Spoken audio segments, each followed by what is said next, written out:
اچھا یہ جو مسلمان کہتے ہیں جناب قرآن اللہ کا اتارا، قرآن اللہ کا اتارا، قرآن اللہ کا اتارا، اس کے علاوہ کوئی اللہ کا اتارا نہیں، سب کا نفی، سب کا انکار، کہاں لکھا ہوا ہے یہاں کہ اللہ نے قرآن اتارا؟ لکھا ہوا کہیں؟ کہیں بھی نہیں۔ احسن الحدیث ہی احسن، سب سے پہلے احسن، تو جو احسن ثابت ہوتا ہے، احسن جب آپ احسن کی شرط پر اتاریں گے تو یہ جو بڑے اپنے آپ کو بتاتے ہیں جی ہم تو علم و کتابی ہیں، ہم تو کتاب و سنت کے ماننے والے ہیں، ان سے پوچھیں ذرا ادھر آؤ، یہ جسے تم سنت کا نام دیتے ہو، تمہارے باب بخاری، بابا بخاری، وہ جس کو خود بخار ہوا ہوا تمہیں وہ کیا دے گا؟ بخاری تو دے گا نا۔ جی بابا مسلم اپنے کردار سے تو اپنے آپ کو بہت بڑا مشرک ثابت کر رہا ہے، اور نام سے مسلم، نام سے مسلم بننے سے کیا ہوتا ہے؟ جو خود نام کا مسلم ہے تمہیں بھی تو نام کے مسلم بنائے گا نا۔ جی جی استاد جی، تو اپنے باب بخاری، اپنے باب مسلم، اپنے باب ماجا کہو یا مانجا کہو، جی جو بھی کہو، یا رانجا کہو، ان کا تو رانجا ہی ہوا نا۔ جی استاد جی بالکل، ہاں ان کا تو رانجا۔ باقی جتنے بابے ہیں، ایک وہ ہے وہ اہل حدیث، وہ میرے اوپر قتل کا فتویٰ جاری کیا، حکومت کو کہہ رہا ہے اس کو قتل کرو، گرفتار کرو، پھانسی دو، یہ کرو، وہ کیا کہہ رہا ہے؟ وہ ابن تیمیہ کا نام لیتے ہوئے کہتا ہے ابن تیمیہ رحمہ اللہ حجت اللہ فی الارض، کہہ رہا ہے ابن تیمیہ جو ہے وہ زمین پر اللہ کی حجت ہے۔ وہ گدھے کے بچے، زمین پر حجت کون ہوتا ہے؟ زمین پر حجت تو کچھ ثابت نہیں ہوتا، پہلی بات۔ نمبر دو، حجت ہوتا ہے انسانوں پر، لوگوں پر، اور کون ہوتا ہے وہ؟ رب تو کہہ رہا ہے رسول ہوتا ہے، قرآن کہہ رہا ہے رسول حجت ہوتا ہے لوگوں پر۔ اگر آپ یہ کہیں حجت اللہ فی الارض تو اس کا مطلب یہ ہوتا ہے، مطلب یہ بنتا ہے حجت اللہ علی الناس۔ سمجھا نہیں آ رہی؟ کیوں؟ کیونکہ بھئی زمین پر اگر کوئی حجت ہے تو زمین پر حجت کن پر ہوگا؟ کیا گدھوں پر ہوگا، بندروں پر ہوگا، بکریوں پر ہوگا، گائے پر ہوگا، یا پھر حجت تو یہ جو ناس ہیں، لوگ ہیں، ان پر کرنے کی ضرورت ہے؟ حجت تو انہی پر کی جائے گی نا جو با اختیار ہیں۔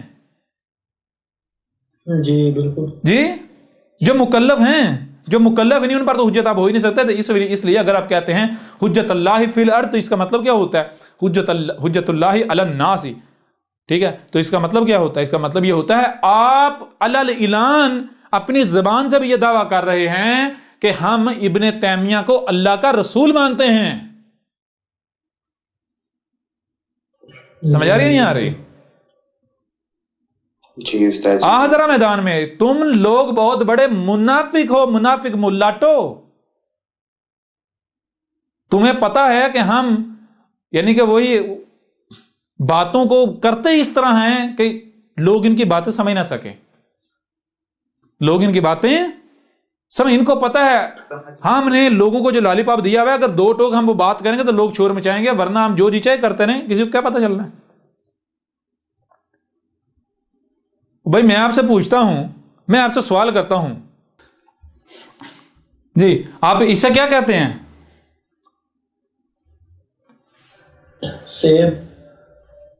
سیب کہتے ہیں نا؟ جی میں اسے ایپل کہتا ہوں، کیا ایپل کہنے سے یہ بدل جائے گا؟ نہیں، ایپل کہنے سے بدل جائے گا؟ نہیں بدلے گا، نہیں نہ بدلے گا، مطلب یہی ہوگا نا؟ بالکل یہی ہو۔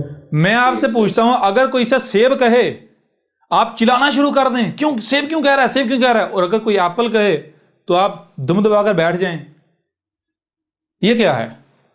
یہ آپ عقل مند ہیں؟ جی کیا ایپل کہنے سے یہ شے نہیں رہے گی، بدل جائے گی؟ جی اسی طرح اگر کوئی کہتا ہے رسول تو چیخیں مارنا شروع کر دیتے ہیں، شور مچانا شروع کر دیتے ہیں، اور اگر کوئی کہتا ہے حجت اللہ فی الارض تو دم دبا کے بیٹھ جاتے ہیں۔ اور گدھے کے بچوں، حجت اللہ فی الارض کسے کہتے ہیں؟ حجت اللہ فی الارض تو رسول کو کہتے ہیں۔ آپ حجت اللہ فی الارض کہہ لیں یا رسول اللہ کہہ رہے ہیں، بات تو ایک ہے۔ جی احمد عیسیٰ کے اوپر فتوے لگاتے ہو، احمد عیسیٰ تو رسول ہے، اور جو قذاب ہیں تم تو ان کو رسول کہہ رہے ہو۔ میدان میں آؤ جی. جی بالکل جی. بہرحال یہ بات کیوں کی؟ یہ بات اس لیے کی کہ جو کچھ بھی انہوں نے گڑا ہوا ہے، جو کچھ بھی انہوں نے، اب یہ ساری ان کی پولیں کھلنی ہیں آگے. یہ اتنی ڈیٹیل کے ساتھ بات کرنے کا مقصد کیا ہے؟ وجہ کیا ہے؟ اتنی ڈیٹیل کے ساتھ بات کرنے کا مقصد اور وجہ یہ ہے کہ یہ جو ملاٹے ہیں، یہ تو 1400 سال سے انہوں نے کھلواڑ کیا ہوا ہے، حالانکہ یہ تو پیچھے سے چلا آ رہا ہے. یہ چاک کرنا ہے ان کا، ان کی اوقاتیں نے دکھانی ہیں. یہ فتوے لگاتے ہیں احمد عیسیٰ پر، مقابلہ کس کے ساتھ کر رہے ہو جی؟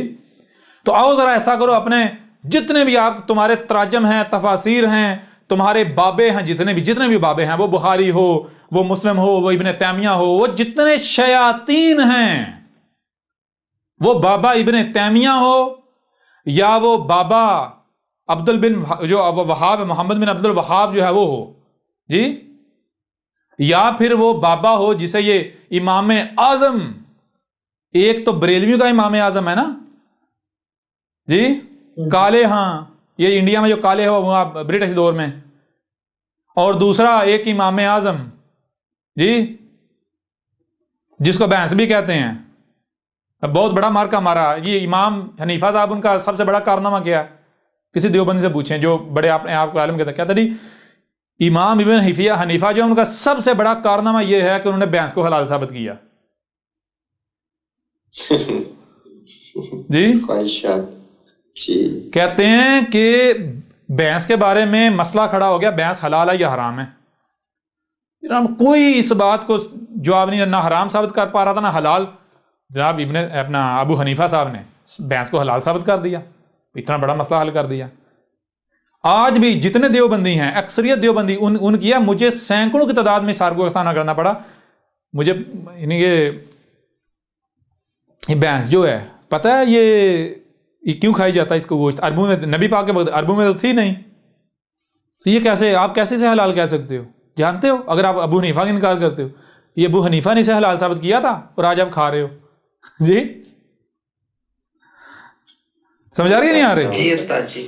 میں ماضی کی بات کر رہا ہوں. یہ آپ بہرحال آپ خود بھی موجود ہوں گے جن کے ساتھ یہ ہوا ہوگا، اس چیز کو جانتے ہوں گے. تو یہ ہے وہ تمہارے یہ جتنے بابے ہیں ان کا لٹریچر جو ہے، کتابیں ہیں، لاؤ ذرا میدان میں.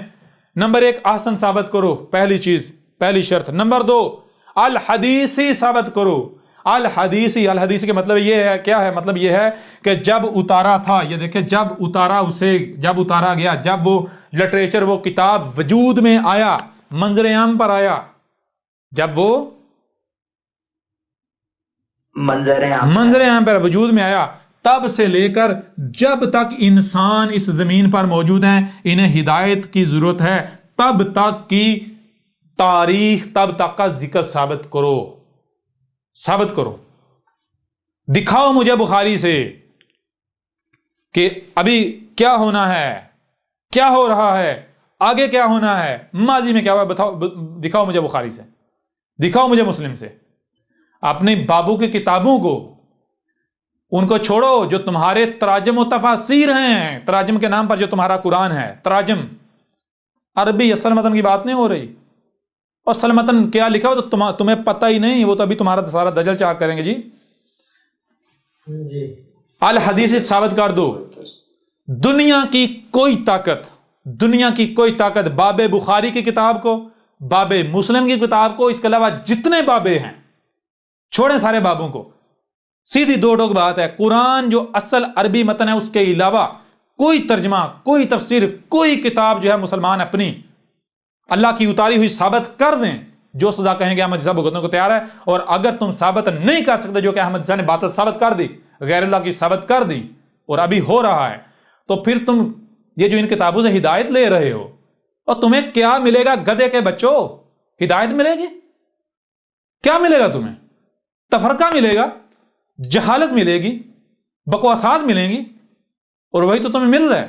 اور تمہیں نظر نہیں آ رہا جب سے تم نے ان کتابوں کو تھاما ہوا ہے، جب سے تم ان کے پیچھے پڑے ہوئے ہو، ان سے رہنمائی کے نام پر ان کی طرف رجوع کیا ہوا ہے، فرقہ در فرقہ نہیں ہوگے، ایک دوسرے کی گردنیں نہیں کاٹ رہے. اب میں ہی اصل مسلمان ہوں، باقی سارے تو کافر ہیں جی. بات سمجھ آ رہی ہے نہیں آ رہی؟ جی آؤ نا ذرا میدان میں، پتہ چلتا ہے.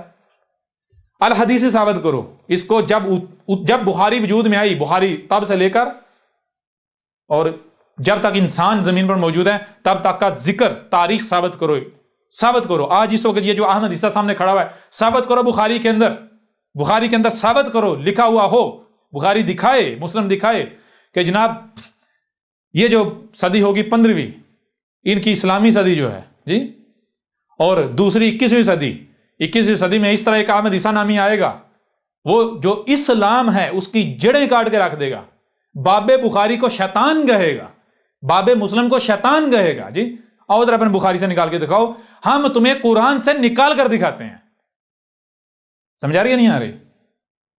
جی استاد جی. کلیئر ہو رہا ہے بھی نہیں ہو رہا؟